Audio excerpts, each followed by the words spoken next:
कहाणी हरितालिकेची. एके दिवशी शंकर पार्वती कैलास पर्वतावर बसली होती. पार्वतीनं शंकराला विचारलं, महाराज, सर्व व्रतात चांगलं व्रत कोणतं?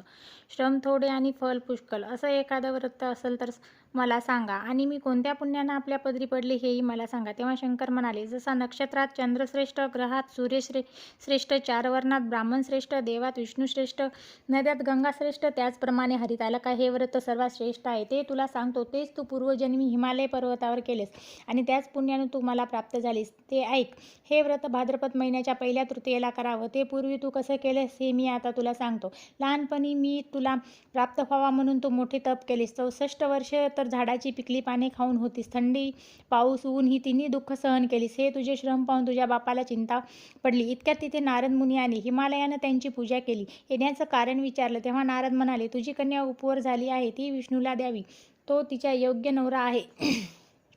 त्यांनी तुझ्याकडं मागणी करायला मला पाठविलं आहे, म्हणून मी इथं आलो आहे. हिमालयाला मोठा आनंद झाला. त्यानं ही गोष्ट कबूल केली. नंतर नारद तेथून आले. विष्णूला ही गोष्ट कळविली. नारद गेल्यावर तुझ्या बापानं ही गोष्ट तुला सांगितली. ती गोष्ट तुला रुचली नाही, तू रागवलीस. असं पाहून तुझ्या सखीनं रागवण्याचं कारण विचारलं तेव्हा तू सांगितलंस, महादेवा वाचून मला दुसरा पती करणे नाही असा माझा निश्चय आहे. असं सांगून माझ्या बापानं मला विष्णूला देण्याचं कबूल केलं आहे. त्याला काय उपाय करावा? मग तुला सखीनं घोर अरण्यात नेलं. तिथं गेल्यावर एक नदी दृष्टीस पडली. जवळच एक गुहा आढळली.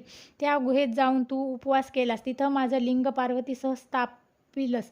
त्याची पूजा केली. तो दिवस भाद्रपद शुद्ध तृतीयेचा होता. रात्री जागरण केलेस. त्या पुण्यानं ते येथील माझं आसन हललं. नंतर मी इथं आलो.